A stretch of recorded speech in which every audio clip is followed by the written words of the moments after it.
On today's episode of the Mark Titus Show, Tony Bennett has retired. I know it feels like it happened forever ago. This is the problem with only doing one show a week. We're going to 2 shows a week very soon once the games get underway. But I have not talked about Tony Bennett retiring, and it happened last Friday. This is the first show since it happened, and I obviously have a lot of thoughts. Tony Bennett is a coach that I have loved for various reasons throughout his career, mostly at Virginia, if we're being honest. I mean, he was good at Washington State, but the Virginia run, I was a very early believer, very early adopter of the Tony Bennett brand of basketball, which he, of course, inherited from his father, Dick Bennett. And as Virginia was winning games in the ACC, and the naysayers were saying they will never do it, this is an antiquated form of basketball, all that sort of thing. I was like, I enjoy watching it. I got to be honest. It seems insane, but the efficiency with which they play, how cohesive the teams are, and on top of that, just how classy, which I think has become a word that when you use it in media to describe people in sports, people think you're using that in a joking way at this point, because it's been beaten to death.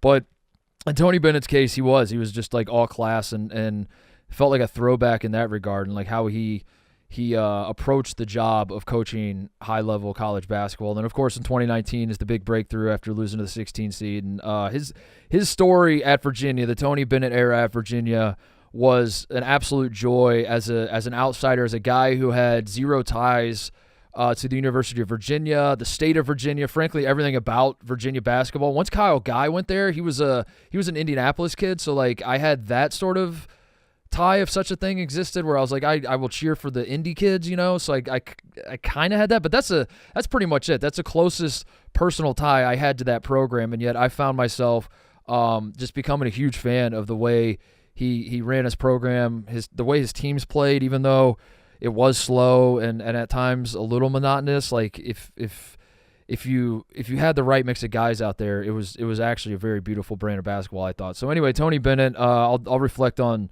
his retirement a little bit. In the meantime, the NBA is back. We do have real-life basketball. Real-life meaningful basketball is happening on your television right now. Opening night, the Boston Celtics set the record for the most threes hit in any game in NBA history. The defending champions come out, open the next season by hitting 29 threes. They should have broken the record for like the final 8 minutes of the game. They were bricking everything.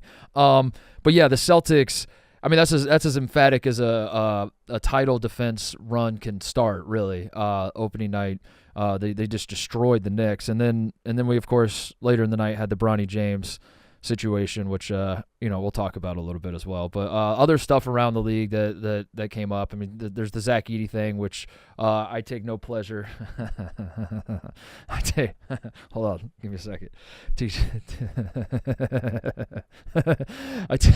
Let me try this with a straight face.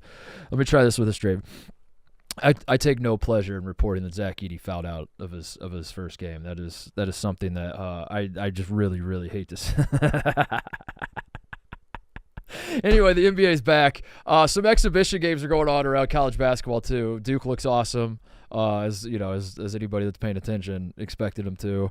Kentucky is a team that has my attention. They beat the fuck out of like a Division II Kentucky Wesleyan, I think was who they played. They won by 71, but I might talk about them a little bit because I'm fired up about the Mark Pope era. And then the St. John's Rutgers game was probably the best so far, from what I've seen at least, of all the exhibition games, the secret scrimmages that are suspiciously on national television. That one was the best game, I thought, and the most fun to watch and all that. So maybe talk about that a little bit. Some recruiting stuff. A little hodgepodge show, but I want to mostly talk about Tony Bennett and the NBA being back. Let's get into it. All right, Tony Bennett announced last Friday, about a week ago now, that he is stepping down from the University of Virginia. I, like many others, thought, oh God, this is not good. This must be a health-related thing. The timing is very, very suspicious. What would compel a man who just signed an extension over the summer, what would compel a man to step away as we are, a little over a week, I guess it was about 2 weeks when he did it, away from 2 weeks from the season starting, he decides, I don't want this anymore. I'm stepping away. And the only thing that made sense to me, and I tweeted as much, was the only thing that made sense to me was that he knew he was going to retire, and he did it specifically at this time because he wanted his guy to take over for him. And he thought if I retired in April, if he retired in this past April, say after the season or in March, whatever, maybe Virginia doesn't. In fact, I know they would have. They would have done a national search. They would have maybe brought in a different guy. They wouldn't have promoted his guy. So maybe he did it that way. That's his father has done that in the past. This is kind of what Bo Ryan did with Greg Gard at Wisconsin. If you remember that in 2015, Bo Ryan was coming off of back-to-back Final Four appearances. They lose to Kentucky in the title game. There was some other shit off the court with Bo Ryan, but and people thought in the offseason Bo Ryan might step down. He's like, I'm not stepping down. I'm coming off Final Fours. I'm feeling good. Everything's good. Starts the season, and then December rolls around. He's like, whoop, I'm going to retire. And Greg Gard takes over. Now Greg Gard's still the coach. So maybe that was what was going on in his mind. And in the end, I guess that's what factored in. I got to say, and I love Tony Bennett. In fact, I feel confident enough to say that there is nobody with zero ties to the University of Virginia or the state of Virginia, as I said at the top, whatever, however you want to preface it. I would say there's nobody that loves Tony Bennett more than me. I am the number one national voice in terms of glazing Tony Bennett. It's me. What's your favorite thing about Tony Bennett? Like, why are you such a Tony Bennett fan? Because one, it's hard to, but this is why Virginia fans love me, because they're pretentious too. It's hard to talk about your love of Virginia basketball without just sounding like you smell your own farts, and you're just like, I love him because I understand the game at a level like these. So you're talking other style dumbasses. of play. Style of play. I think when you watch Virginia, they score 41 points in a game, and you're like, this is fucking like carve my eyes out. Right. But if you know what you're watching, and this is the part where it's like, okay, Titus, we get it. You talk down to our listeners. Yeah, Titus, well, you're smarter than everybody. If you know what you're watching and you watch the way the defense, especially the defense, like worked in unison, and the pack line and the helping of the helper and the hard hedging of ball screens, and all their rotations are on point. Every person on the floor knows exactly what they're doing and where to be. It just I think like when I used to write articles about Virginia, I used to liken them to like the German soccer team or something. Like when you watch just how like mechanical and methodical they go about their business, and it just felt like everybody's on the same page at all times. I don't know if that helps, if that's an analogy that even helps. Is there anybody out there listening or watching that's like, I didn't get it, but when you said German soccer team, shaking their head. Oh yeah, fuck yeah, that makes Thanks for clearing that up. But yeah, it was like, I'm not gonna lie, I would have loved to see them play up and down more and still find a balance. I don't love teams that score 40 points a game, but the mover blocker that they would run on offense, and like they just run shit that no one else would run, and the naysayers would be like, no one else runs this shit because it's not 1920, and I was like, I don't know, I think it can work. And I eventually, Tate, and what solidified my love for Tony Bennett in Virginia was that the biggest professional swing of my life was I picked Virginia to win the national championship when they lost to UMBC. Oh, I thought you were gonna say. Well, okay, stick continue. with me. I'll sit here. The story continues. I picked them to win the national championship. They lose to a 16 seed. I get clowned, as I should. Yeah. Well, you should. Well deserved. That's his business. You say the team's going to win the national championship, and they get humiliated by 16. Because remember, they didn't just lose; they lost by 20. Yeah, they got smoked by a 16 seed. Smoked.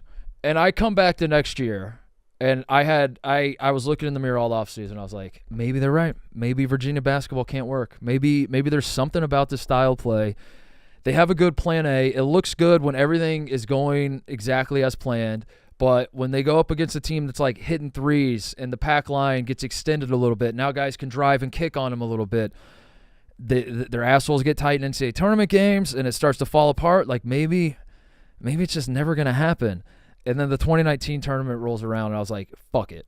I'm going down with the ship. I'm picking my boys again. In fact, the entire season, I remember just being like, I can't sit here and lie to you and say I don't think that this is going to eventually work. I think they're eventually going to have a breakthrough.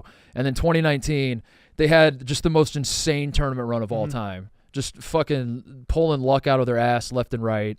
And they won the national championship, and I felt like I won a national championship because I was like, you were there for the peaks and the valleys. I never felt more vindicated in my life. You were right. So I actually went to, I don't know if I've told you this, it's not a secret, but I went to the celebration in Charlottesville. How so? Because like on your own accord, or like, yeah, well, I promised, friend of program.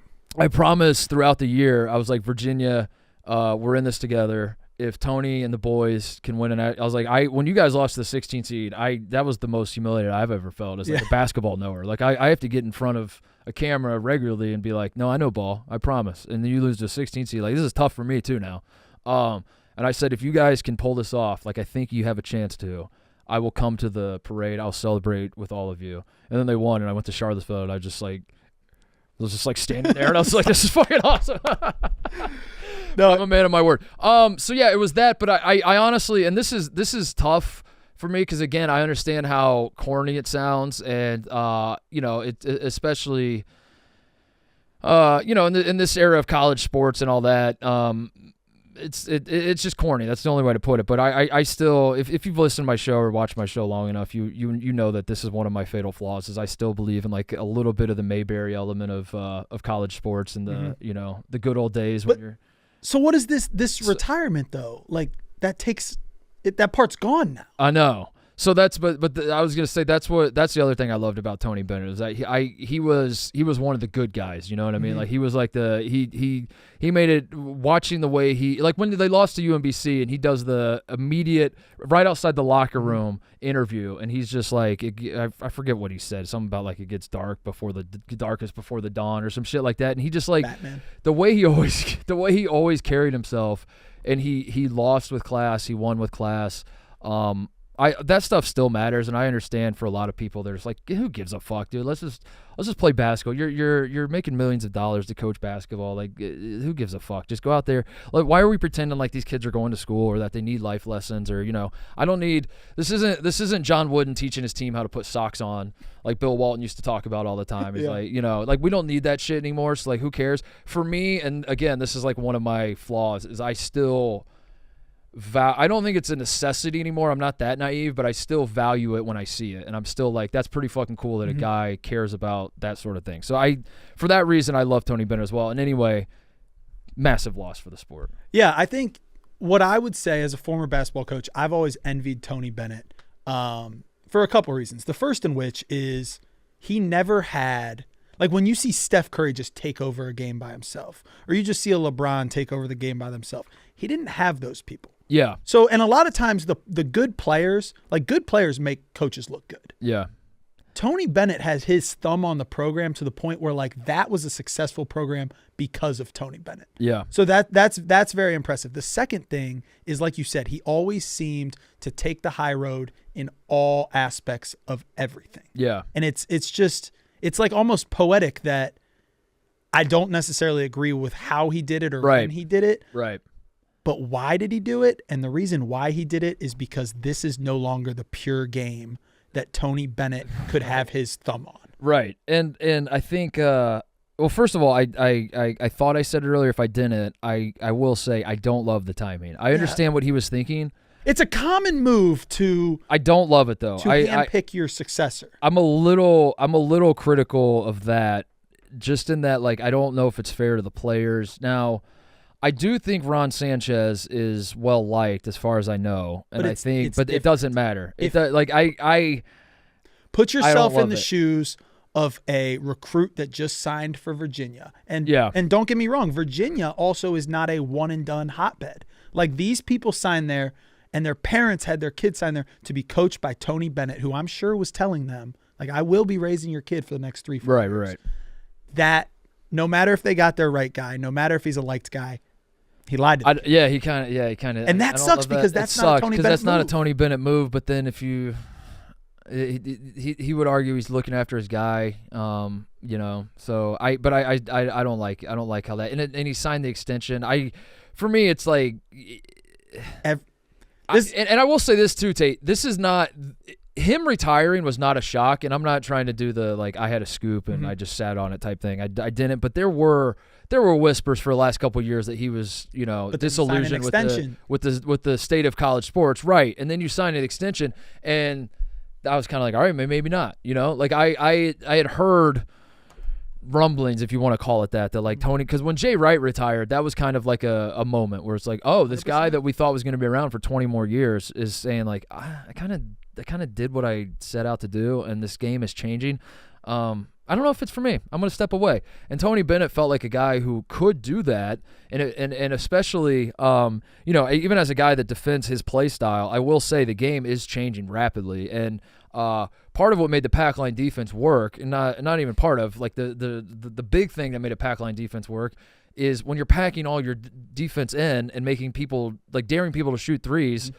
It used to work because people there weren't lineups where like 5 guys are bombing threes and teams are very comfortable shooting threes. So you were like setting a trap for other teams to throw up shots they didn't want to throw up. Now in modern basketball, they're like, no, this is what we want. We all want to shoot threes. So it's easier to outshoot a pack line defense out of what they want to do now with how the skill of the game has changed. And his offense was always a little antiquated. And when they broke through in 2019, they did so not because it's weird because I felt vindicated, like the Bennett ball works, but at the same time, the 2019 team did get away from it a little bit offensively because he had 3 NBA players, Kyle Guy and Ty Jerome and DeAndre Hunter, and he's spreading the floor more, and Ty Jerome's like waving guys off and getting ball screens up top and stuff. Like he was running a little bit more modern type stuff. I mean, they scored 85 points in their national championship game. Overtime, but still. And so now you look back on it and you're like, well, did Bennett ball win out, or did a roster full of NBA backcourt players sort of went out? And I don't know. And the game was changing. And so I'm not stunned that he did this. I think it's, for me, it's more the timing. And either way, I'm sad about it because I did see a lot of people just sort of, first of all, I didn't know there were Tony Bennett haters. I don't know how you hate Tony Bennett. Yeah. What's their biggest ammo?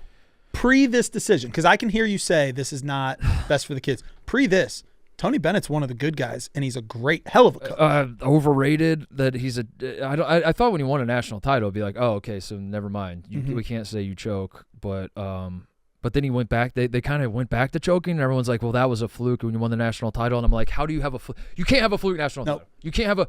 Kevin Ollie won a national title. Kevin Ollie's not a good basketball coach. Kevin Ollie won a national title. I can't sit here and tell you he won a fluke. He won a national title. You can't fluke your way to 6 35-3. They won the ACC with Duke, and Carolina were all good. Florida State was top 10 team in the time.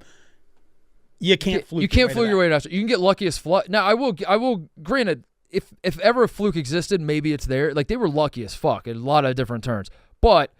I still you cannot fluke your way to national championship. Can't happen. And like you said, the regular season, they were so good. They had Were they the number 1 overall seed? They might have been 2. 2019 they were. I don't believe they were.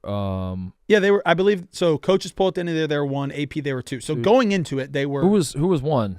Was it Duke? That was the Duke. That was the Zion Duke team, by the way. That was they won the ACC over the Zion Duke team, which is So he won the ACC 6 times, 6 regular season championships, and like you don't need to defend Tony right now to the haters. You don't need to do that. But I don't need to do that. But I did see there's a belief, and it's not even just Tony. It's like the same sort of thing happened when Jay Wright retired and Nick Saban on football, who he was a little older, so it wasn't a shock, but it is sort of a shock because you're like, Saban still had, it feels like he had gas left in the tank. And he even said as much when he retired. It was like, I'm not retiring because I'm old and tired. I'm retiring because, like, Jalen Milroe is my quarterback. Do you think? That's what he said. Because I thought there was some sort of a natural connection between this retirement and Saban's retirement, but Saban is more like you're a my way or the highway type guy. Yeah. And this doesn't. What do you get the vibes on for, like, why is NIL world, transfer portal world not good for Tony Bennett? Tony Bennett does not want to deal with Tony Bennett at his core, and I believe this to be true. Tony Bennett is a teacher, and he does not see himself as I don't know. I don't need to make this argument for him, but I would believe if the way I'm reading it is that he sees himself as a teacher, and there's a lot of used car salesman types, and that has become like what it takes to succeed in this modern era of college basketball. And I don't think he's wrong. I think when you're recruiting guys, you used to be like, here at the University of Virginia, we have an unbelievable, rigorous academic. Like when Malcolm Brogdon was there, he was living on the fucking like the quad they have, like the lawn they call it. I think he's staying in these buildings. I remember this because again, I was like really into Virginia basketball with those teams. They were so good, so fun to watch. I remember there was like a special story of Malcolm Brogdon was living on the fucking lawn in this building that was built in like 1600, some shit like that, and only the most elite of the elite get to live there. And Malcolm Brogdon is like, he's not just taking bullshit basket weaving classes. He's here to learn, and he's here to become a better citizen and a better man and all that sort of thing. And you know, as corny and as hokey as it sounds, there are like the old guard of coaches did see it that way, where they would go recruit guys and sit in their living room and be like Kyle Guy, who I've come to know personally pretty well, says as much about like his recruitment of Tony Bennett. Kyle Guy grew up an Indiana fan. Kyle Guy took visits to Indiana. He ended up not going to Indiana, and he'll tell you because like when Tony Bennett recruited me, I was like, that. Never mind the basketball. Like that's a guy that like he's like a father figure. That's like it feels just like that's a guy that I trust with my life. Exactly. And I think somewhere along the line with the NIL and the, you know, and everybody misconstrued Tony Bennett's complaint, which is like, you're just mad that the players are making money. I don't think it's that. I think it's that Tony Bennett doesn't want to go into living rooms and sit down with players and instead of them being like, can you help me get a degree? Can you help me, make sure that I'm on the right path? And the parents aren't asking for shit like that like they used to. They're asking for, can you give me $50,000? Can you give me $200,000? Can you give me, that sort of shit? And well, that's my thing. So that has gone by the wayside, and that's why Tony Bennett's retiring. But what I think truly actually hurts me about like the future of college sports is what is now a good college basketball coach? Yeah. Like, what are the characteristics of a successful? Like, you want to hire a used car salesman, or you want to hire someone that's like smooth, but not really about that, not really about helping kids, but more like getting that sucks. But that's what I mean. That's what like a lot of people heard Tony Bennett say that, and they're like, well, fuck him, dude. He can't hack it in the new world. Like, get out of here. Let's get a new guy in who can. And I think it's okay to be like, I don't mind. I don't mind the players getting paid. I don't have a problem with that. Why would I have a problem with that? I don't have a problem. Like, I want everybody to be able to do what they want. At the same time, I would like a little more. I would like coaches who value relationships and want to be teachers and want to be, I think the sport needs more guys like that and fewer guys that are just like making monetary promises, and then like, when the player stabbed them in the back, they stab the player in the back, and then they're just fucking stepping on other people's heads. I don't think that that's a world that we should really encourage. But also I will realize that I'm very naive in all this, right. And I come across like a. I don't know if you saw this, but it is not all about NIL and money anymore. AJ DeBance's dad said that it's not about NIL. If he's offered $5 million to go here or $3 million to go here, he still might go to the $3 million school. He still might. So it's not all about the money. It seems like BYU is the move. That's what they're saying. Yeah, but that's what they're saying. Last time you and I talked about this, it was $9-10 million. I know. It's $5. Was he taking a 50% pay cut? Well, I mean, I think everybody saw that he might be in cahoots with Jeff Goodman. Yeah. So I think like the association with Jeff Goodman drove his price down. It cut it in half. I think that's what it was. I think Goodman put out a number, and I think the whole market was like, "What the fuck? Yeah, you're dealing with Goodman? Had him in his shit, bank. Dude. Never mind $9 million. We'll give down to $5, 4.5, $5. But it seems like BYU. It does seem like BYU. Which is crazy. That's what they're saying. Anyway, Tony will be missed. The beat goes on. I will say that. Like, I mourn the loss of this era of coach, but I also understand that like if I'm going to stop and mourn changes that happen in society and the world at large and the things I like, then I'll never do anything else. And maybe I won't. And maybe, you know what, Tate, maybe that's what my life is now. Maybe that's what getting old is just stopping and just being like, another change, huh? Fuck. So I will continue to do that. I'll continue to beat the drum for guys that I think, like Izzo is that way. That's why Izzo, it's easy to shit on Izzo, but it's like, I think Izzo, is still cut from that cloth. I think Matt Painter is. I think there's still guys out there like trying to do it their way.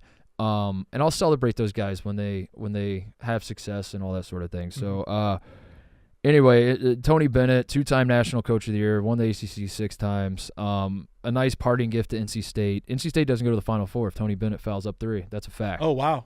ACC tournament, up by 3 points, does not foul. NC State hits the shot, and then they go to the Final Four. One final parting gift to the ACC from Tony Bennett was getting an ACC team to the Final Four on his way out. That's how the dominoes fall. But yeah, that's I think that's pretty much it. I don't know. I'm sad about it, but what can you do? What can you do? And Ron Sanchez seems like a How's Virginia? I mean, Virginia was 5th in the AP. Yeah. I'm sorry, the preseason media poll for the ACC. What does the only thing I have about him handpicking his coach? This coach doesn't have time to come in and make it his team. Make it his team. Yeah, it's not his program this year. I think too. I thought I was done with Tony, but I could probably talk about him for hours. I think another thing that I failed to mention is his style of play, and Jay Wright was this way too, where the model of having guys come in, sit as freshmen or like play sparingly. Now there were exceptions. Jalen Brunson starting a point guard as freshman. Like the guys who were really fucking awesome, of course they break through. But you sit, you learn. Sophomore year you're a role player. Junior year you have a breakout. Senior year you're the leader of the team. Like that whole model of the ebbs and flows of a program are important, and you have those core guys come through the program, and by the time they're seniors, they're teaching the young guys. The transfer portal, like right or wrong or whatever else, the transfer portal arrives, and Virginia, I do think Virginia struggled too because they have the deal that some schools out there have where it's like the admissions department. I think Michigan has this too as well, where like the admissions department is like stingy about like what transfers they bring in and shit like that. So I think he was having trouble getting transfers, and then even when he was getting transfers, he's like, it's kind of hard to teach the system to just new guys, and then guys are leaving, and I don't know. When you get into a business and it's one way, and by the time you've been in it for 20 years and it's completely different, I think that's a fair. I don't fault him at all for leaving. I will say the timing kind of stinks and the circumstances stink, but that's the way it goes, and maybe it's for the best because Virginia has kind of fallen off a little bit. Mm-hmm. A little bit. They've fallen off a little bit, but I still love Tony and will always love Tony, and we'll always have 2019, the God's playing season. The Mark Titus Show is brought to you by DraftKings. Does your favorite NBA player have what it takes to be crowned king of the court? Find out at DraftKings Sportsbook, an official sports betting partner of the NBA. DraftKings is offering $1 million a day in bonus bets for the first 10 days of the NBA season. That's $10 million in bonus bets. Let me double check that math. That is correct. $10 million in bonus bets.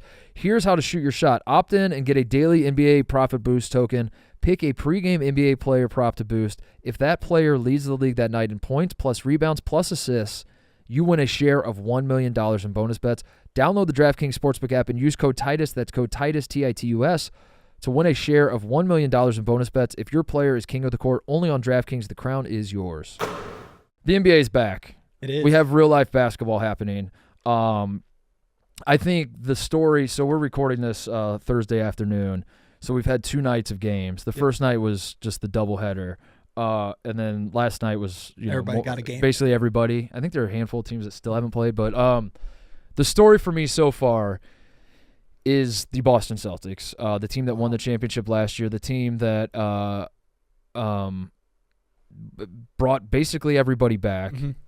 I'm looking around the landscape of the NBA. I'm trying to figure out who got that much better, and I'm not saying I'm ready to crown the Celtics again already, but they hit 29 threes. Scored 43 points in the first quarter of the opening night against the Knicks. You want to talk about teams that are supposed to be better? The Knicks gave up 43 points in the first quarter. Crazy.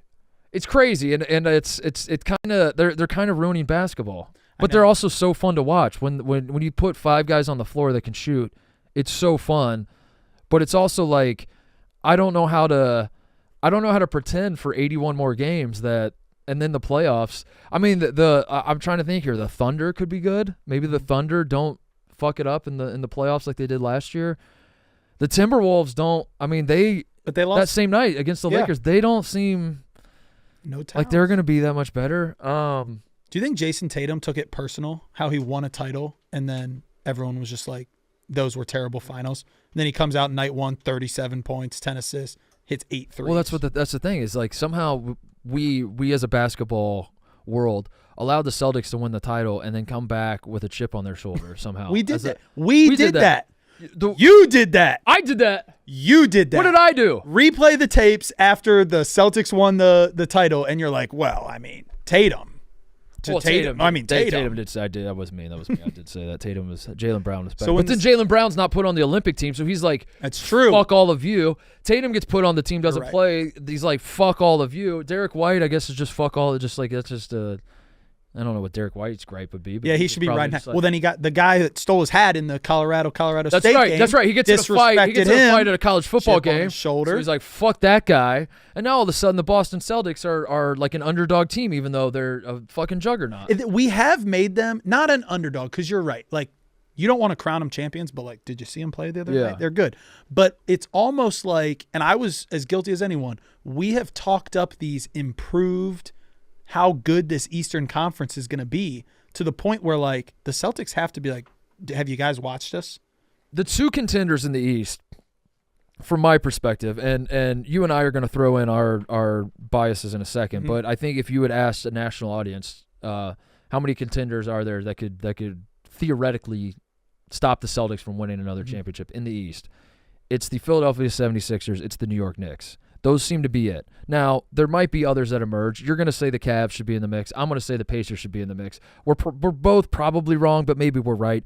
Point is, if you're only looking at the Knicks and the Sixers, what we have right now, based off of one game, it is one game. Let's not overreact, but also, what else are we supposed to do? I have a microphone in front of my face and lights on me. I'm going to overreact. The Celtics hit 29 threes against one of those teams.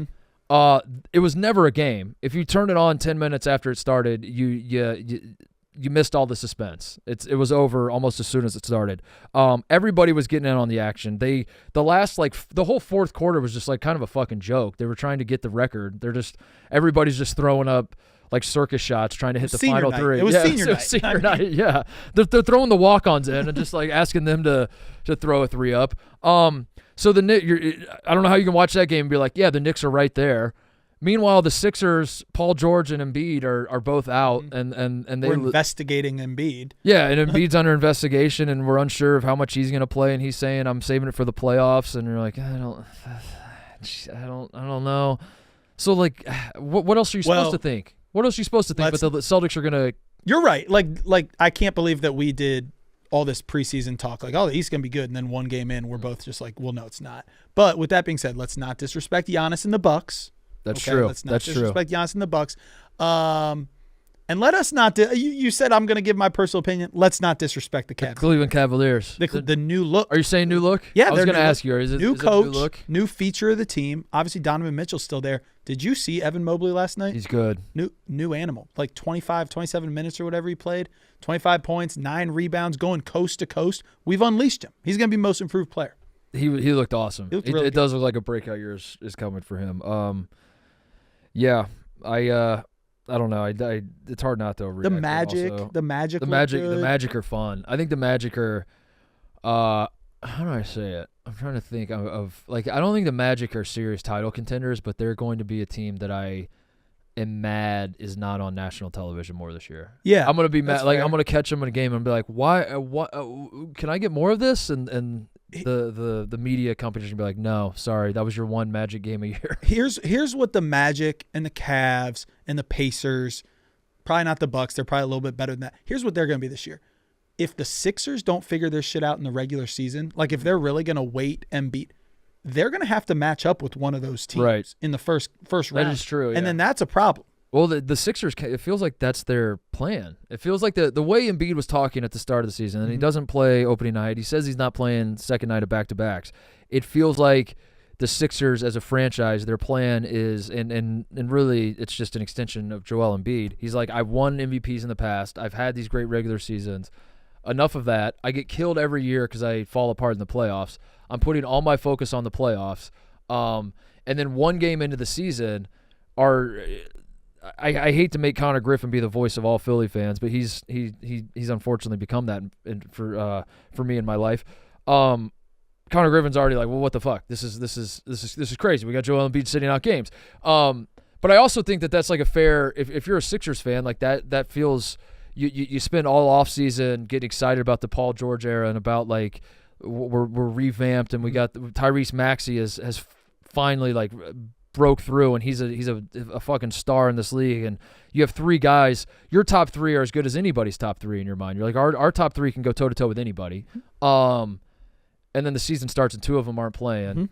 Which has been the knock on them. And now you're like, that's been the knock on Embiid in the past, and now you just have the carrot dangle in front of you, like, wait till the playoffs. What happens when the playoffs get here? And like you said, you're matched up against a really fucking good team because you're like the 6 or the 7 seed. Yeah, holding out Embiid in hopes of the playoffs might be like, hey, it gives us a good chance to be at our best in the playoffs. But when you have to go to New York in a 7-2 matchup in the first round and then you get bounced, you all look like clowns. Yeah.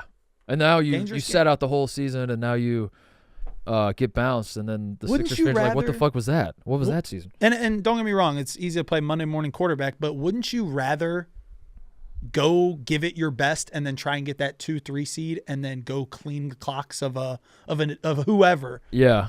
Instead of putting it in for the playoffs? I know. This feels like a move of this feels like a Lakers move, like with an old LeBron. Yeah. It feels like something the Lakers or like a team that or maybe the Nuggets would do this at this point because they're like, we've already won one. Like we're gonna keep our eye on the bigger prize. The Sixers have not. The Sixers have not come particularly close to winning a championship. Exactly. So I don't think you can just say we're just gonna flip the switch when the playoffs come when you're not a team that's proven to even know where the switch is, much less how to flip it. You only know where it is. But anyway, we're probably overreacting. The NBA can ebb and flow for sure, but the Celtics, they're just everybody that sees the floor can shoot. That's not fair. It's the best. It's the same thing we talked about in the finals. They are just unselfish, and they play a brand of basketball with the skill. The perfect person. I'm going to say this as a compliment. Again, we did this throughout the playoffs, and sensitive Celtic fans like Cody took it the wrong way. But I mean it as a compliment that it almost does become boring how good they are because they not only can all hit threes, but because they can all hit threes, the defense gets spread out, and then you get dudes driving and kicking, and they're wide open threes. And then when you boil it all down, you're like, I just watched 2 hours of dudes just shooting wide open threes. Yeah. We got to break. And they won by 30. And you're like, that. I mean, they're good, and I respect the fuck out of it. But like I said earlier, you took all the suspense out. It's opening night. It's the very first real NBA game of the season, and within 5 minutes, it's over. Yeah, we need a little drama. I was like, well, what the hell? What do I do for the rest of my night? But thankfully, Tate, there was another game on that night that I could lock back into. I can't believe you led off with, I'll say this, disrespectful of you to say the story of the night was the Celtics. Well, here's my thoughts on Bronny is man, what a moment. I really thought it would be cool, and it was just not. And I wasn't a hater about it. I wasn't like, get this shit off my TV. I was like, this is cool. And this, to me, it was like, it's like a mom on Instagram posting, like, my kid drew this in class today. And I'm like, listen, I don't want to bring negative energy to this and tell you that, like, you shouldn't be happy and you shouldn't put that piece of art on your mantle or your fridge, wherever you put it. I'm just here to tell you, I don't give a fuck. Where I'm sitting, I don't really care. This isn't really, but yeah, of course, if I was LeBron James and the James family, this would be the coolest thing ever. Right. As a consumer of basketball, I was prepared. And we talked about it in the offseason when he was drafted. I was like, listen, he shouldn't get drafted. He's not good enough to get drafted, whatever. Having said all that, I do think when the moment comes, it's going to be really, really cool. It's going to be a cool moment. Letdown. It was a letdown to me. I can't lie. It was I watched, I was like, I don't know. The thing I hate about this entire ordeal is it always comes down to my take is always having to be anti-Bronny when he really didn't ask for any of this. But there's a huge difference between a dad who's in the NBA and a son who had to work his ass off to get all the way up there and earned it. And then all of a sudden, wait, they're checking in together. That's really cool. Yeah. This whole thing was scripted. LeBron is the puppet master back there. Rich Paul is the puppet master being like, he's only going to the Lakers. Then the Lakers draft him. Then on opening night, they just so happen to go in at the same time. There's no suspense. There's no like, holy shit, he actually did. If he would have gone to the G League and grinded for a couple years, and then like, even if they faked it that way, and it's like, we're calling him up, and you're like, oh my god, this is a cool story that he. It was none of that. Like Bronny could have had a peg leg and they still would have drafted him and thrown him out there on opening night. How do you feel about so the night before they were already like reporting, like reports are this will be happening tomorrow. Right. How do you feel about the double entry at the same time? Like that wasn't organic. Do you have a feeling either way? I guess I always pictured it happening that way. So I wasn't that didn't really stand out to me. Okay. I always I knew LeBron would want it to be that way. Mm-hmm. That because they're very image conscious. So the idea of having the pictures going off of both of them walking in together. You see James and maybe we could have got like, you know how like the old high school move, like you got to go high five the person you're going in for and ask them who they're guarding or give them a towel.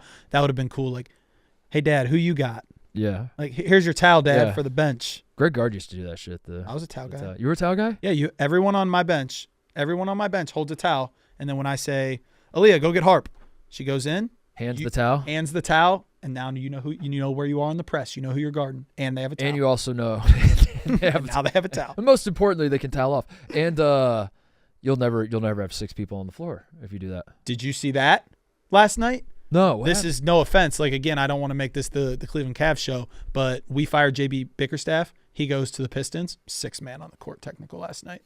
Like, come on. Sorry to interrupt. Were you did I say that was a Greg Gard move or a Bo Ryan move? You said Greg. I meant to say Bo Ryan. Okay. Because I just now caught myself. That was a Bo Ryan move. We're talking a lot of Wisconsin. I did not expect to talk Wisconsin basketball this much on the show. Bo Ryan was also if one of your starters has a turnover in the first possession, you sub him out. No. Move. You dance with who took Yeah. Like, it was so funny. I remember Sam Decker. That's just where my mind goes back. Sam Decker, like freshman year. I don't even think he started though. But Sam Decker would like check into games and would have a turnover on his first touch, and he would just immediately pull him. What does that do right as a player? like I get the hard ass move out of the coach, like we don't turn the ball over, but that gets right between your ears, doesn't it? I think so. You're now playing with a tight asshole, so yeah, you can't play with a tight asshole. No. That's a fact. I've tried it. It won't work. Zach Edey. I've noticed you moping around here today, Zach Edey, because you really don't want to talk about this. I thought so. I thought 2019 Virginia winning the national title would be my greatest vindication. Mm-hmm. I think Zach Edey fouling out. I think Zach Edey becoming the first player in the history of the NBA, Tate, to foul out in less than 15 minutes in their debut game.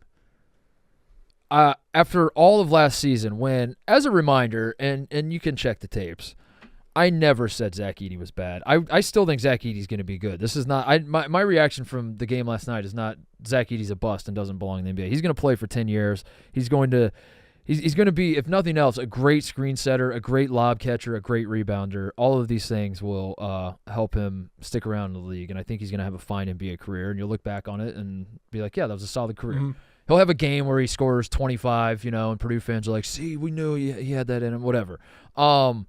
All last year, all I was saying was that there reached a point in the Zach Edey experience, and basically every Big Ten fan will back me up on this, where you're not saying – because there was a sentiment for a while, he's just tall, he's not good. I was never saying that. He was good. But every single possession was either he's fouling or he's getting fouled, and the refs don't know what to do, and he's turning to make post moves, and he's throwing his elbows into necks as he's going up for baby hooks, and defenders are like, what the fuck am I supposed to – and then so on the next time down, they're pushing on him, but then they get called for a foul, and they're like, what the hell, and then coaches are losing their mind. And then I said, I'm just kind of over the experience. I'm over – it's like not an enjoyable watch. And then Purdue fans said, and this is true, they said this, it's not Zach Edey's fault. He's not doing anything. I was like, he's fouling every fucking time down the floor. They're not calling it. He's going in for offensive rebounds, just pushing guys in the back and grab. And it got to a point where I was like, I don't. It's just not a fun watch. It's not. Agreed. He's good as fuck. I'm not saying he's not. He's very skilled for how big he is. It's just become like I don't want the parade to the free throw line, and then you're watching as someone on the other team, and you're like, he's fucking every time he's elbowing our guy. Like what do we got to do? And that's what the Zach Edey experience became.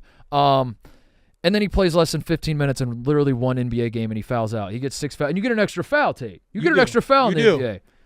It's incredible. It's like every Big Ten fan was like, this is what we were saying. No one said he wasn't good. We were just saying, it's chaos out here. He does foul. He's not the greatest defender. You had Purdue fans last year trying to tell me that he was the greatest defender college basketball had ever seen, and I was like, this is fucking bonkers. I felt like I was living in banana land, and now I'll give it to you this. It was poetic. Like if this happens in Game 7 or if this happens in Game 18, whatever. The fact that he just went through that entire time without it and then fouls out in his first game in a very small amount of time.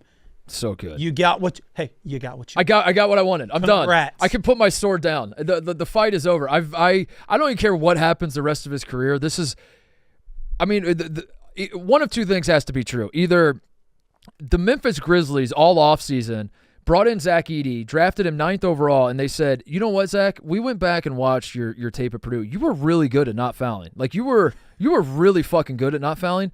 We want to clean that up. We want you to foul. We want you to that to be part of our strategy. You get 6 of them. Yeah. Just hack the shit out of people.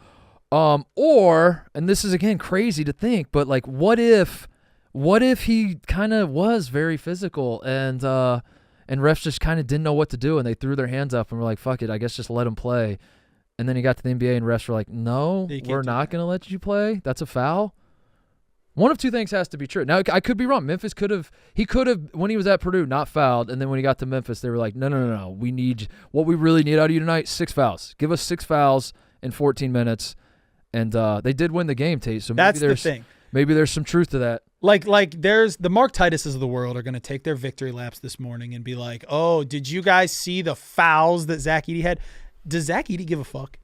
Truly, do you think? So they won. He obviously didn't have a great game. He had 5 points, 5 rebounds. Had a plus, minus, and fouled out. Mm-hmm. They won. Do you think he cares that like the whole world? He shouldn't. No, I told you you're fouling at Purdue. I don't think he cares. But I'll say this: I don't care that he doesn't care. Doesn't impact you at all. And you know what? I don't think he cares that I don't care that he doesn't care. But I'll say this: I don't care. Let me tell you this: he doesn't care that I don't care that he doesn't care. I don't think Zach Edey cares that you don't care that he doesn't care that you don't care. That's what I don't think. Oh man, that was. But he did it. He fouled out. This is gonna sound like a joke, but I won't say I'm like rooting for him because if he flames out in the NBA, it's not like I'm gonna be sad. Yeah. But I do think it'd be cool. I do think I genuinely do like anomalies in pro sports. And I think guys who don't fit a particular mold that carve out a lane for themselves, or teams that don't fit. Maybe that's what, like going back to Tony Bennett, maybe that's what drew me to him. Was like I like watching sports being surprised. I like watching sports seeing something that's different. I like all of these things are what keep me coming back to basketball especially. And that's ultimately, I've made this point before on the show, that's ultimately what makes me like college basketball so much, is that it's still a sport where, you know, you have your Tony Bennett's, not anymore obviously, but you have your Tony Bennett's like, I think the best way to play this sport is to try to score 45 points. Mm-hmm. And then you have your Nate Oates that you're like, I think the best way to play the sport is to try to score 120 points. And you can have success in all sorts of different ways. So all of that is to say, I do think the idea of like a 7'4" guy, you know, bringing back the 90s big man and dumping it into him, and he's hitting baby hooks and he's moving guys out of the way and dunking on them, all that. I love the idea of that. I just want it to be an earned thing where, you know, like he doesn't just fucking throw his elbow in someone's neck to. Yeah, he's going to have to. He's going to have to adapt. Hooked. So, not that that's why he fouled out last night, but I don't know, just the fact that he fouled out after all the bickering. It was poetic. In fact, I walked in this morning. You know what? You know who's more fired up about it than Big Ten fans? Who's that? Even Indiana fans, Tennessee people. Oh, Big T was chirping? Dude, I walked in this morning. Big T, I have nothing against Big T, but we don't talk a ton. Yeah. He's been on the show before. We'll every so often compare notes about Dalton Connect, but like for the most part, I see him a lot. I'm like, hey, Big T. He's like, hey, we keep it moving. We don't really. He's waiting at the door for you this morning? Waiting at the door. He's like, Mark. And he's just smiling. I was like, "Is this about Edey?" I can see that grin. He's like, "What a turn!" He said so similar stuff. He's like, "What a turn of events!" All of a sudden, he's a fouler, huh? Tennessee fans were fired up because they obviously lost to him in the tournament, and Edey got called for, I forget how many fouls. Find that box score, Cody. Give me the box score of give me like the foul disparity, because it was. I'm not saying it was right or wrong, but like Tennessee fans got their first taste of Edey in the tournament, and oh my God, they lost their minds. Like the Big Ten fans, we were used to it. By the time like the end of the Big Ten tournament rolled around, we're all like, you know what, you've already killed us. We can't. It was 25-12. I have. Edey had 40 points on 22 free throws. How many fouls did Edey have? I have the answer. Is it 0? Is it 1? Played 39 minutes, 1 foul. But listen, here's the thing. You and Tennessee fans are so mad. And I don't want to like rehash the debate of the entire previous season. But you know who you should be taking your victory lap on today is these Big Ten officials. I know. Like Zach Edey, what do you want him to do? Put his hand up in the air and be like, I got him. I never said it was Zach Edey's fault. All I ever said was me as a viewer of the sport, I did the whole experience I'm out on. It's just not a fun, fair. It's not a pleasant experience. I didn't say Purdue shouldn't. I didn't say like it's not fair and Purdue should stop dumping the ball into him. I didn't say Zach Edey should like if he feels like he fouled a guy, he should turn to the ref and be like, "Come on, man, I got him. You should blow the whistle." I never asked for any of that. I don't think it's their fault. I'm just saying when I was turning for a team that had a guy who was so dominant and was like breaking records left and right and is something like we've never seen in college basketball before. I couldn't believe how like out on the experience I was, and I was like, this was fun kind of last year, but like somewhere along the line, it's just become a parade to the free throw line. It was, and it would have been fine if it was offset by like when he was going up for offensive rebounds, and it wasn't every time, but it was a lot of times. He's like shoving dudes in the back. You're like, all I ask is just kind of call that, and then you're just sitting on your couch like cleans it up a little bit. Dad at the top of the bleachers, both ways, ref, come on. And then he gets to the NBA, and it's just interesting. It's interesting. That's all I'm gonna say. It's interesting. He plays 14 minutes and fouls out. And that's makes you think. And you know what? You know what the craziest part of all of it is? What's the craziest? Purdue fans are going to see this and still tell me I'm wrong. Can't get through to those people. The Mark Titus Show is brought to you by Cars.com. Buying a car sucks. There's no way around it. If you went the traditional route, as I did for most of my life, you probably thought it was a massive pain in the ass, much like I did for most of my life. And then I found Cars.com, and I realized I can't believe this has been missing my entire life. Cars.com makes it so easy. You want to find a trustworthy dealer, you want to find dealership reviews from shoppers like you. Cars.com offers the latest research, shopping tools, and dealership reviews to help every shopper find the perfect car. Shop by monthly payment or filter by features to find the cars that fit your budget and needs. You don't need to go in blind when you're doing this. Cars.com is here to help. Visit Cars.com to start exploring your next possibility today. Cars.com. We already talked about the Orlando Magic. I wanted to talk about them. Oh, the Intuit Dome. That's the last thing on the NBA I wanted to talk about. So the last night the Clippers host the Suns. They lose in overtime. Kawhi Leonard's just not playing basketball ever again. I think Kawhi Leonard. R.I.P. I think he's just done. I think he's just he is Christian McCaffrey of the. I really think Christian McCaffrey's more the Kawhi Leonard at this point of. Like the Spider-Man meme. But it's not like McCaffrey's only doing this for this year. But what I mean by that is like the star that you just keep talking yourself into. You're like, just wait till he comes back. Wait till they still have that guy. Don't forget about him. And then it's just every time you look up, it's like he's going to be out for a couple more weeks. But once he gets back, and you're just going to keep kicking that can down the road, you know. See the latest update on Kawhi? What's the latest update on Kawhi? Former Los Angeles Clippers trainer Randy Shelton is suing the franchise for wrongful termination, among other things, after claiming he was fired for complaining that Kawhi Leonard was being subject to unsafe and illegal treatment for injuries. What? So hold on. He's alleging he was fired for complaining that they were illegally treating Kawhi. So he's the trainer. So the team is telling him to do illegal things. Or doing illegal things without his advising. Without I'm still not sure I understand this. No, this is important. This was text worthy. Don't get me wrong, TJ. This was important.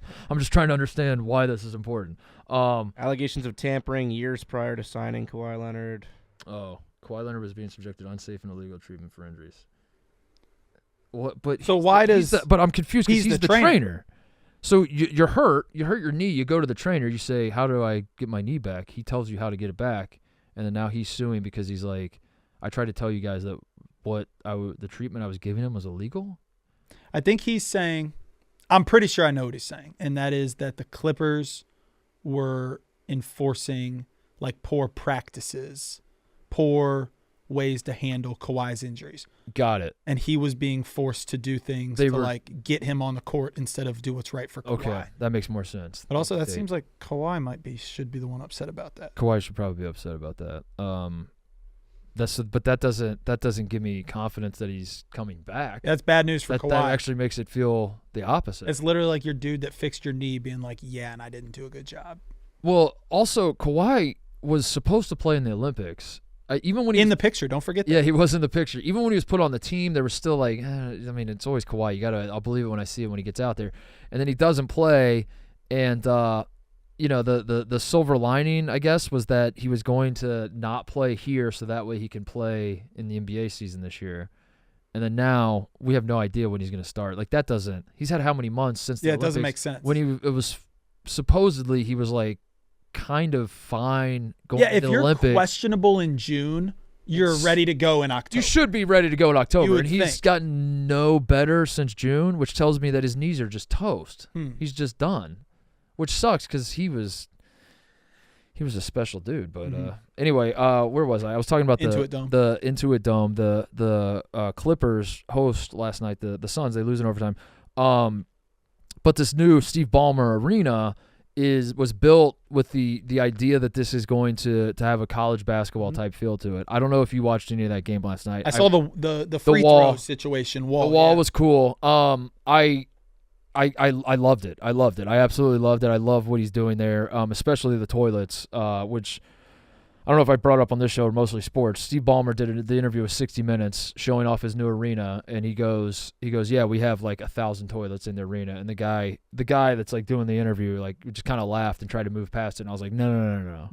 Can we spend like another 20 minutes talking about these toilets? Because I think the toilet situation is one of the most important situations in an arena. No doubt about it. I just went to Game 5 of the Guardians-Tigers. Yeah. Bad toilet situation. I'm out there at the stands while the game's going on. It's crazy. Toilet situation is key. That's my number one bullet point on why Mackey Arena is the perfect college basketball arena. Great restrooms. Dude, wide restrooms. Wide. For 1 and 2? What?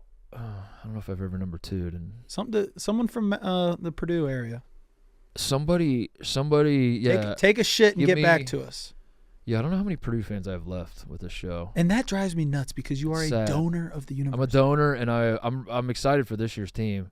I'm going to get back to the as an aside. This is me. This is a peace offering to Purdue fans. I'm in on Braden Smith being good, which they're like he's a preseason second team All-American or third team or something like. Went on a limb there. Preseason Big Ten Player of the Year. We don't need you to say that. You do need me to say it because I was one of the people that's like, I think he's good, but maybe Zach Edey's just creating so much space for him, and like he's hitting those little Chris Paul elbow pull-ups because Zach now Edey's, it's him. Now is he going to be able to create that separation? I think Purdue is going to spread the floor and have so many fucking athletes and shooters, and Braden Smith's going to be the maestro out there, and I think he's going to be fun to watch, and I'm fired up to watch Purdue's offense this year in a way that I wasn't last year, even though they had the National Player of the Year. You continuously say nice things about Purdue, so you do not deserve that hate. I don't get it. The Intuit Dome, though, I thought it was awesome. I thought I will say it wasn't.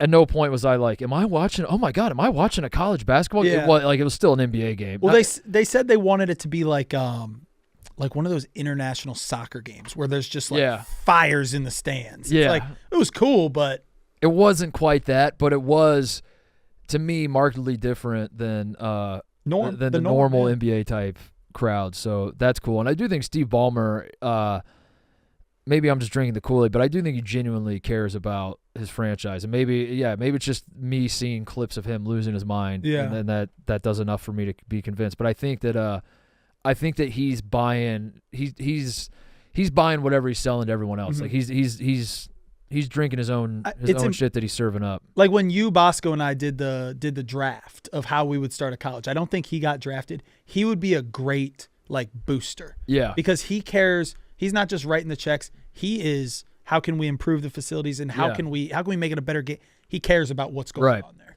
And going back to kind of what I was saying about Edey and liking different things in pro sports and all that, I think that this is a great example of that as well. It's like anytime a franchise says to themselves, let's try something different, let's let's do things a little bit different, especially at a time when basically every NBA arena that gets built, it feels like it's kind of the same. You go into all these NBA arenas and they're sort of, they all got the suites, they all got and this one did too, but the Halo thing was cool as shit. The wall is a cool thing.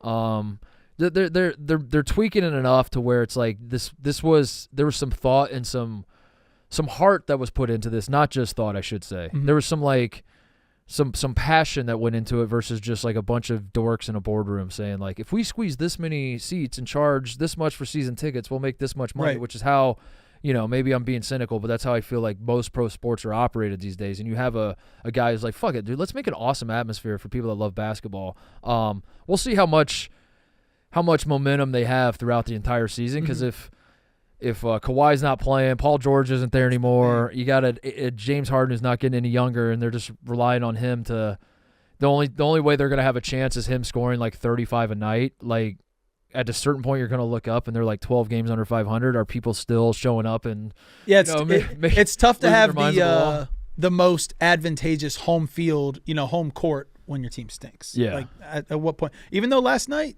Devin Booker said – he's like, that shit might work. He's like, AD missed free throws, I missed free throws. That place was wild. Well, I'm curious the free agent part of it all. Like, I wonder if that matters. I don't know. But the fact that two players on the opposing team were like, that's cool. I'm not saying Durant and Booker are like, man, I got to play for the Clippers now. But it doesn't hurt. I mean, you're in Los Angeles, and it's an owner. I think the owner probably matters more. The owner probably matters more. Well, if an owner is demonstrating that he cares to that level, I think that's the – He supplanted. I mean, Cuban's out of the game now, right? Cuban doesn't own the Mavs. He sold his stake, but Ballmer supplanted Cuban anyway. Yeah, as the crazy fan owner, right? Cuban to me was obviously crazy fan owner, but was also like, let me get a 3 in the corner before the game type guy.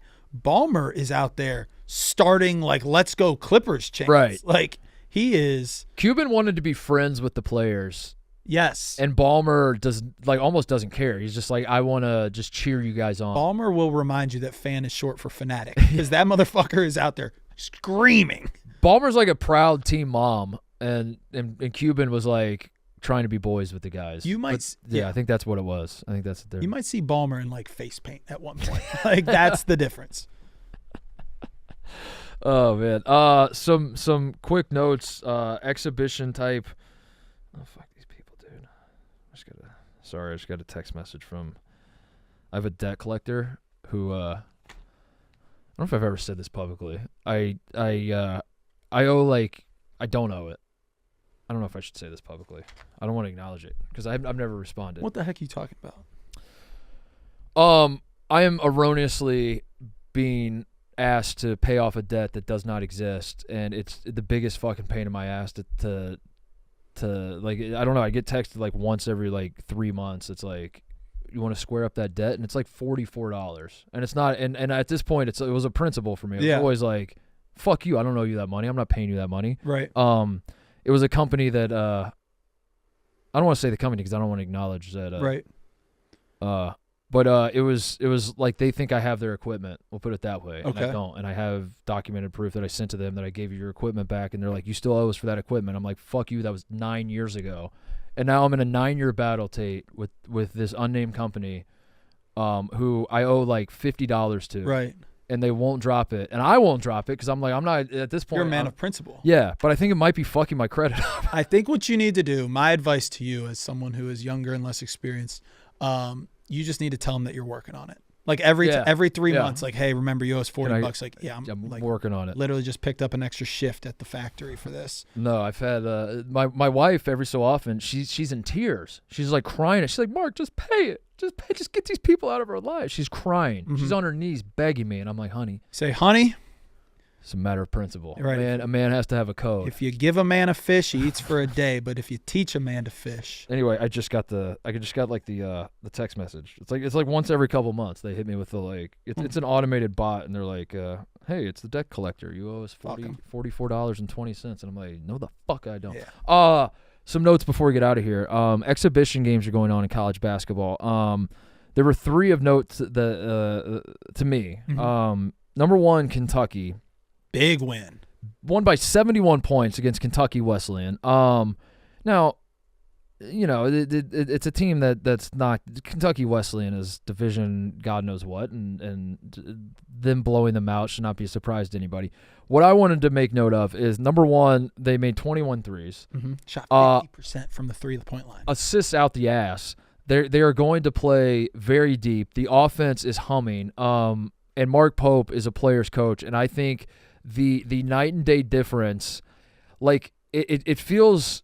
I think Kentucky fans this year are going to feel like they are stepping out of a cult. Like they've just gotten out of the cult of Calipari, and they're just like kind of like reintroducing themselves in the new world. And this cult they were in was saying like, you don't need to play video games or something. And now they just like picked up the new Call of Duty, and they're like, holy fucking shit, dude, I forgot how awesome this is.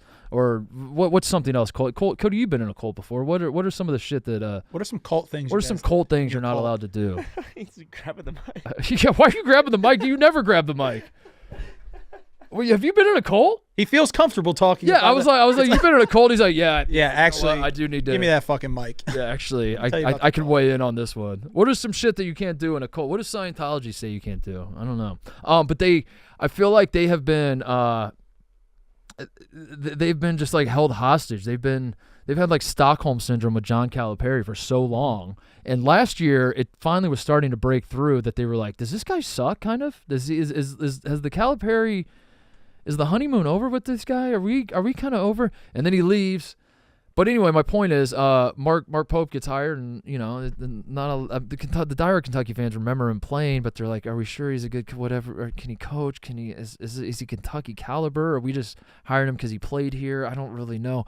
I think they're gonna fall in love with him. I think his personality already is winning people over. He's just like a very, very likable guy.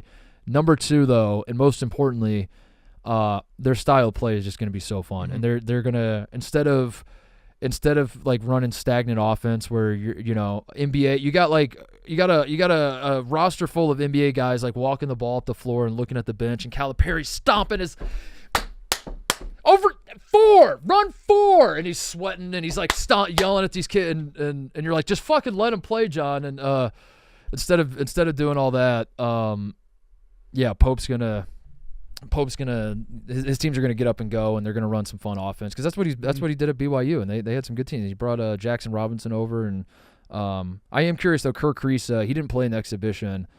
I'm curious what the Kirk Risa Kentucky experience is gonna be like, because he was a roller coaster at Arizona and West Virginia. But anyway, that stood out to me in the exhibition cycle so far. Kentucky is going to be very, very good, I was reading a little off the AP Wire today, some news out of Lexington. I can't get enough of when you refer to a team as the New Look Cats. It literally started with the New Look Cats shot 50% from the 3-point line. Yeah. You be the New Look anything, and I'm like, wow. Yeah. Yeah, there's some juice over there. I that's the only way I can describe it. I feel like Kentucky fans were in a cult with John Calipari, where they had to pretend like, okay, so we didn't make the Final Four, but we had 3 first-round picks. That's pretty good. And you're like, what? And you just want to shake him. You're like, what is wrong with you guys? Like, you used to be a proud program. You used to care about this stuff.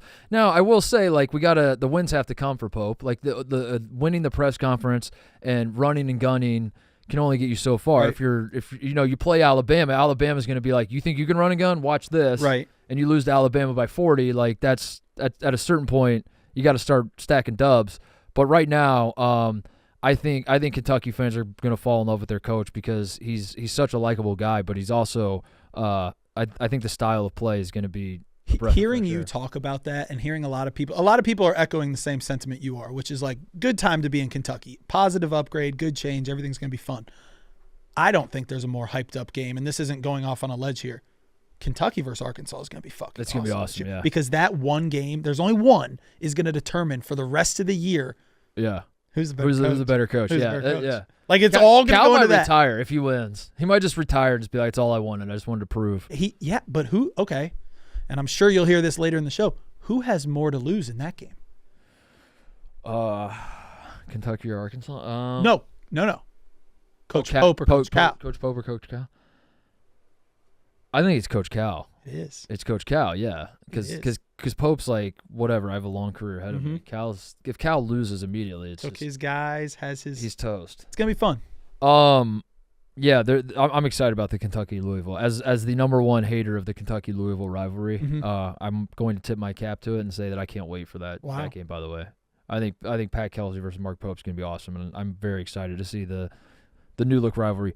Second exhibition game I want to talk about, St. John's Rutgers.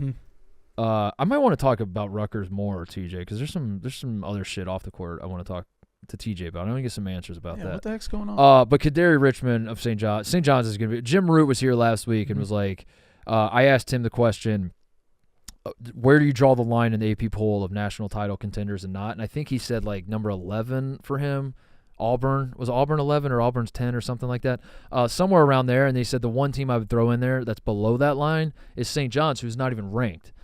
And he was like, I think St. John's and I see his point when he says that Rick Pitino has talent, and that's really the only thing you really need to say. But Kaderi Richmond is unfucking real, and that was a friendly reminder watching St. John's versus Rutgers is how good Kaderi Richmond is. But also Rick Pitino is a hell of a coach, and as weird as it was that he was there at Big Blue Madness, I'm over that now, and let's get on with the season and watching. That was a fun game. The Rutgers St. John's game was fun, even though you guys lost. It doesn't matter. No, I don't think anybody in the Rutgers space cares. Like they're like, yeah, we got to see Ace and Dylan, and they looked fucking awesome. The freshmen were so good. They looked like they should look. Like they lived up to the Ace Bailey. He took like there was one. He did the the clip of Patrick Ewing where he's like the one-legged. Have you ever shot that shot? The one-legged step back or whatever.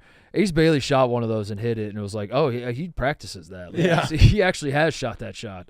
Disgusting. He's hitting pull-ups like he both those guys looked NBA ready right now. Fucking awesome. So that was really awesome. But what's going on with two things? The AD, we never really talked about that much on the show. Yeah. The AD stepping away. Was there some? You want the full explanation of where we're at right now? Kind of. Pat Hobbs, the athletic director, stepped away like a week before the school year started because of his cardiologist's recommendation.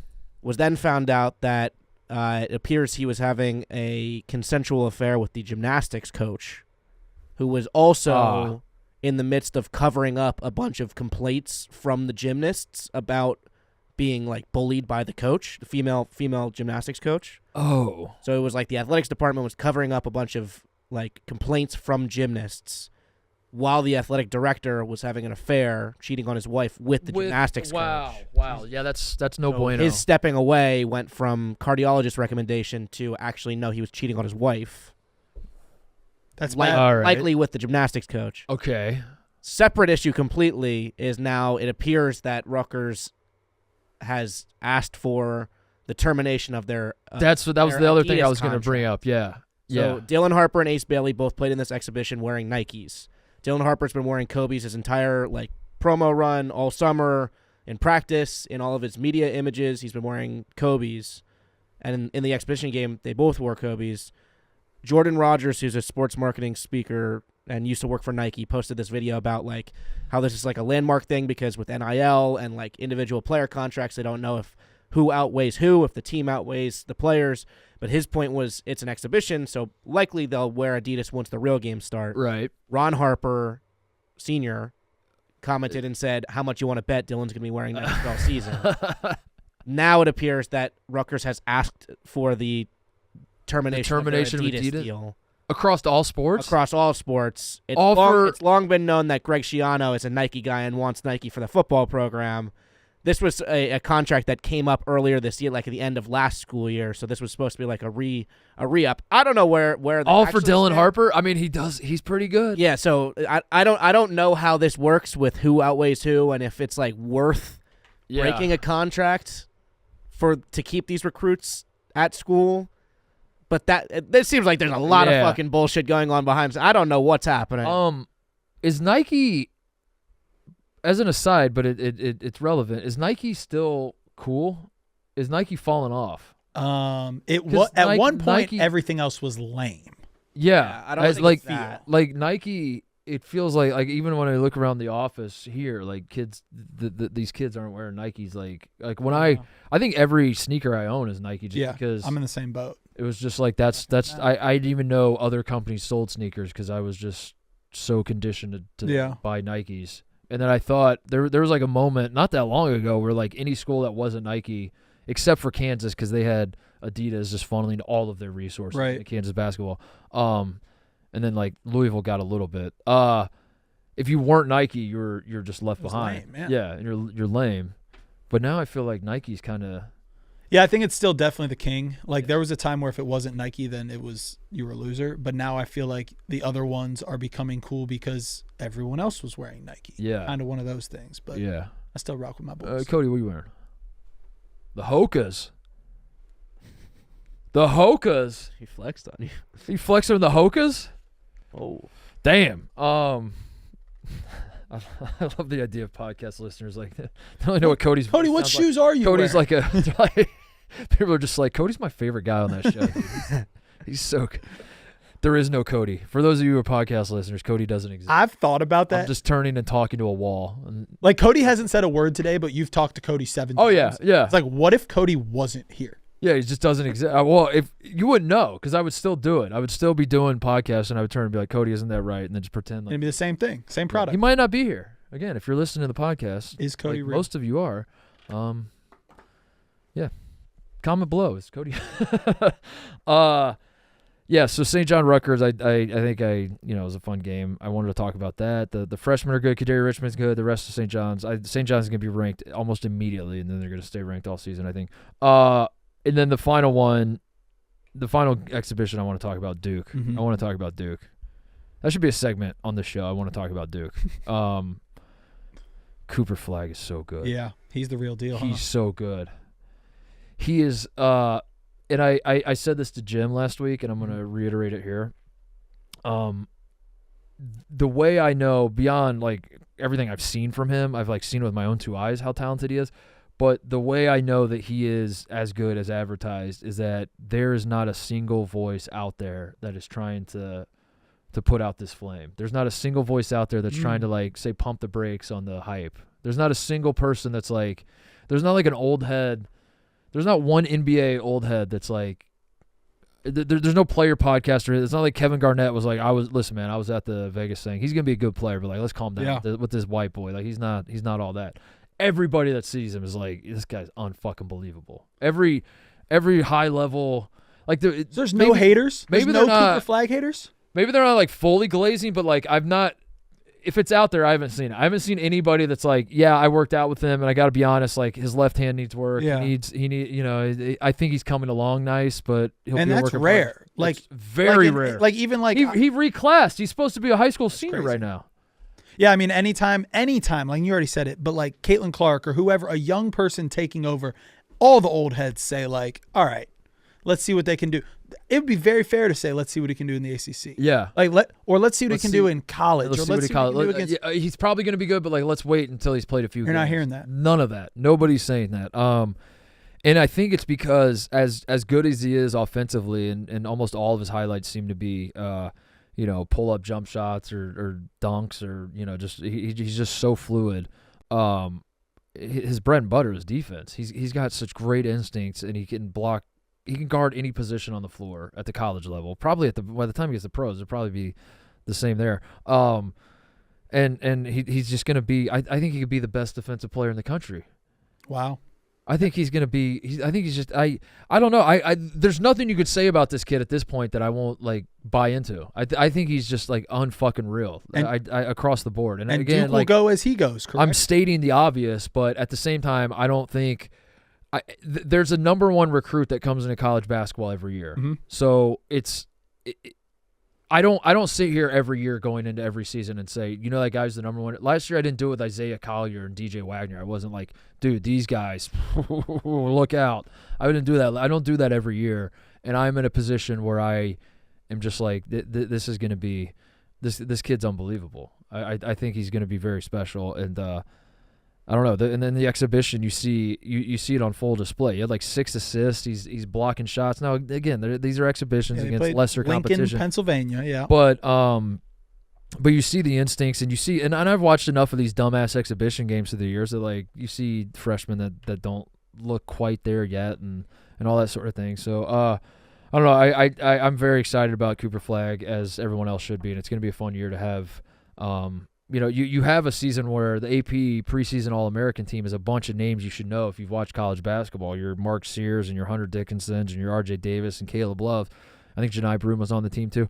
But then you still have the kid in Cooper Flagg that's like the new guy that it makes for a perfect season. It makes for the perfect mix of if you're someone that loves things you got that, and if you're someone that's like I need something to spice it up a little bit, boy. This fella is going to spice it up. You know who else is going to spice it up is his teammate. I cannot believe. So I've seen the name spelled out. Mm-hmm. I knew he was a good shooter. I knew he was a good player, and I knew that he was going to matter to Duke. I didn't know until I watched the exhibition game that Con Knipple pronounces his name Con Knipple. That can't be right, Tate. Tell me that's not right. Tell me I got that wrong. Phonetically exactly right, no? I thought the K would be silent and be like Newple. Newple. I thought. Yeah, because we don't talk about Phil Knight. We do, Dalton Connect is. We do talk about Dalton Connect. Phil. It's not even the cuts. The nipple. It's not Newple. Newple. Yeah, that could be Newple. Newpel. Could Newpel? But it's Newpel. It could be Newpel. Huh. I don't know. That's gonna be tough for me. But he can ship. Boy, he can shoot. Yeah, he can shoot. He can shoot it. Con Knipple. Yeah, that's a tough one. It's gonna be a tough one, but we'll get there. Con Knipple. He's gonna be good. Duke. He doesn't sound like a shooter. That's the only thing I hate about the awkward. Like, what is Con Knipple? Con Knipple's like a 6'5" white dude walk on the end of the bench. Con's a cool name. Con, yeah. Con, but Knipple. Yeah, that's an interesting name.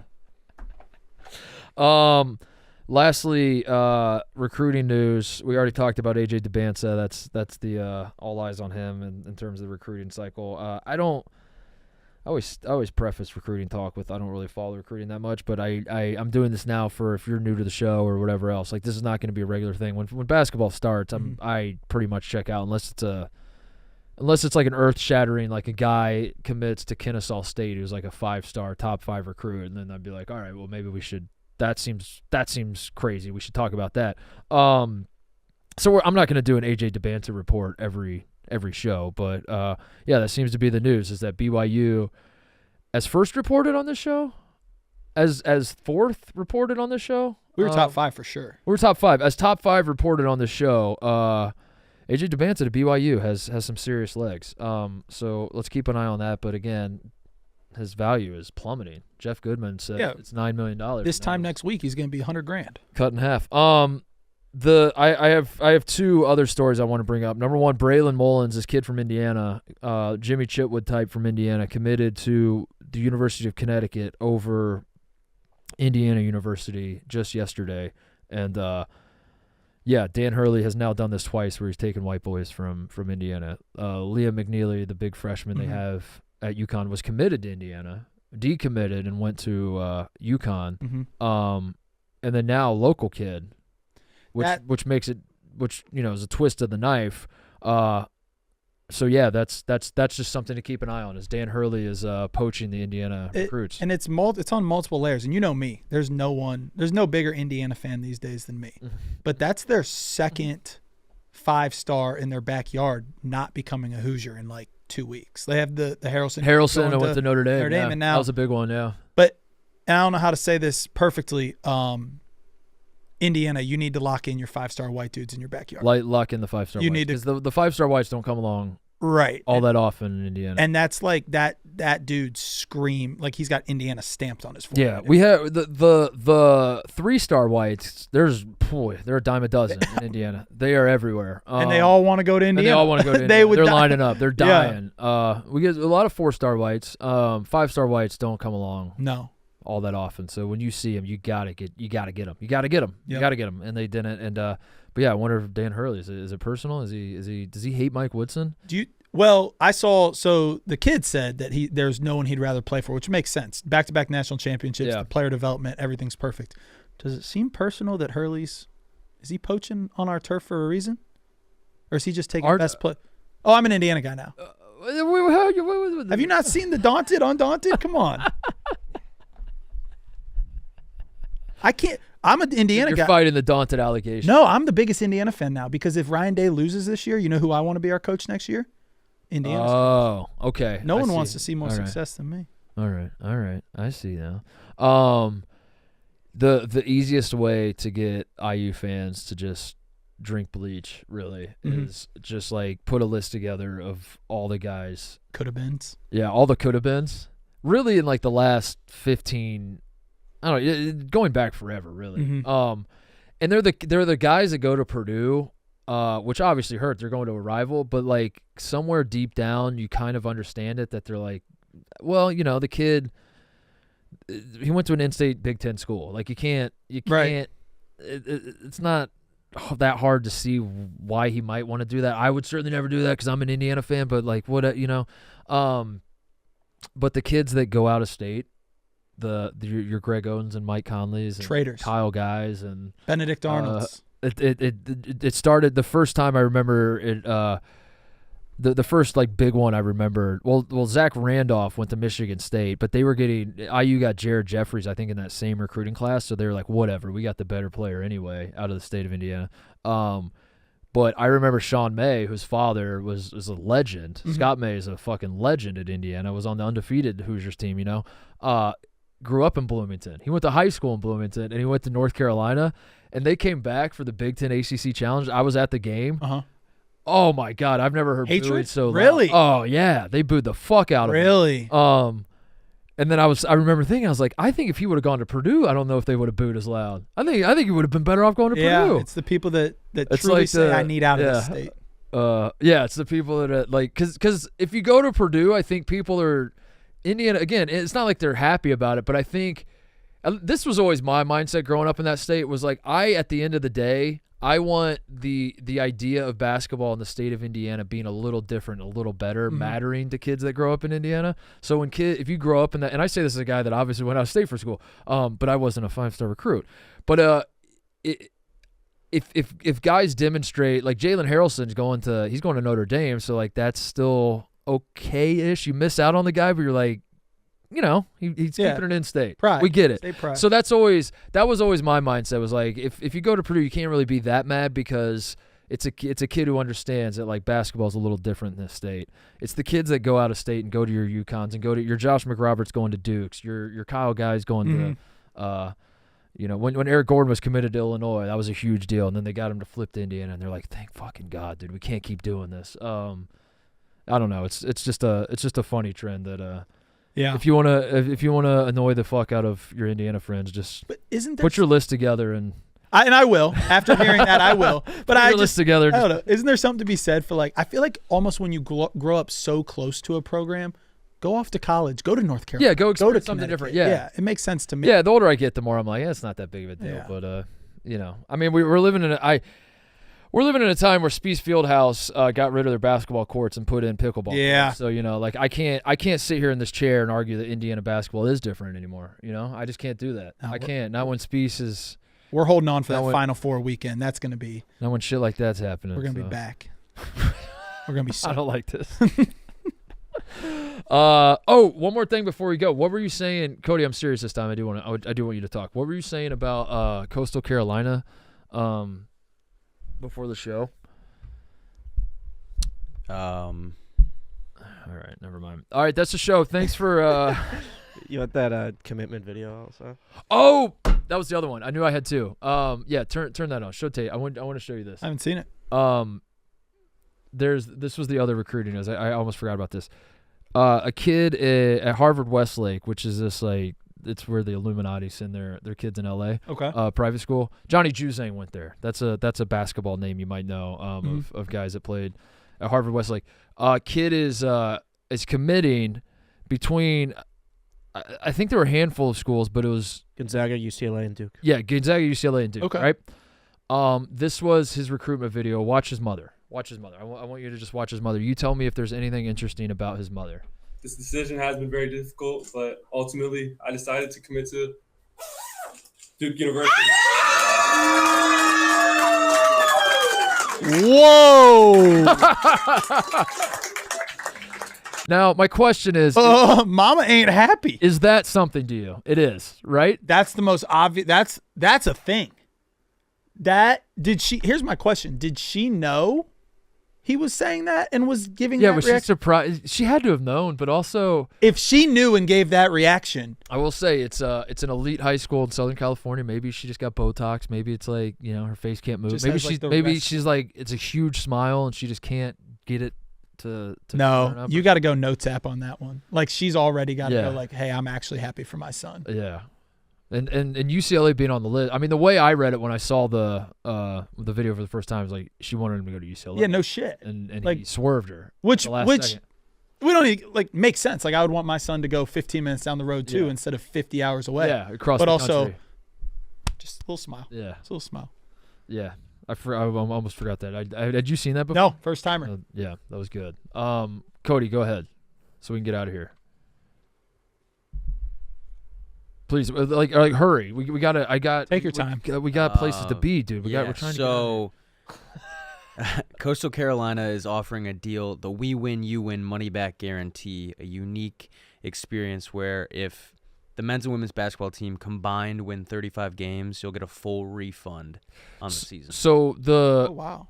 The deal is you buy season tickets for men's and women's basketball. They go on to win 35 games combined. You get all of your money back. If you buy men's or women's basketball season tickets and they combined to win. So yeah. And no or, shit. And or is the verb. Well, 35 isn't that many. It's not, but I don't. Are they awful? I know their men's team is awful, like single digit wins. I'm looking up their women's right now. My family lives down there. That's the Myrtle Beach. I got family down there. I'm gonna tell them to. Coach Titus spends a little bit of time during basketball season down there in Conway. He might get on this. Men's team last year 9-22, women's team 12-21. So they won 21 games. Oof. They're pulling. No, listen. When he first said that before the show, I was like, wow, that's really cool. That's disingenuous. This is make it like a I don't know if they're gonna hit it or not. Yeah. That would be exciting. Yeah. They've only done it once since joining the Sun Belt. Oh. Yeah. Also, it's not happening. I want a gambling odds. Like I want that to be 21.5. I'm woke. 20, like this is just a way for them to sell more tickets, and then they're not going to hit it. And they're not going to hit it, and then they got you. But it's and then they snap their finger. They're like, we tried really hard. Yeah, it's so out of the possibility. It seems that like no one's going to buy it for that reason. Yeah. What's a good idea before I realize that they suck that bad? I didn't realize that. Yeah. That makes it tough. That reminds me of my pitch to Chicago State when I wanted that job was that I promised that I'll make the NCAA tournament in my first year, and if I don't, you can fire me. That's genius. Yeah. That was so like worst case scenario, you get a full year as the head coach. Yeah. Which is all I wanted. Yeah. I just wanted 1 year. You don't want multiple years. I didn't want to be multiple years. I wanted to just do it for 1 year. But I said if we don't make the tournament, you can fire me. Didn't work. No. They didn't call me back. All right, that's the show. Thanks for watching. Have a great week, and we'll see you on the other side.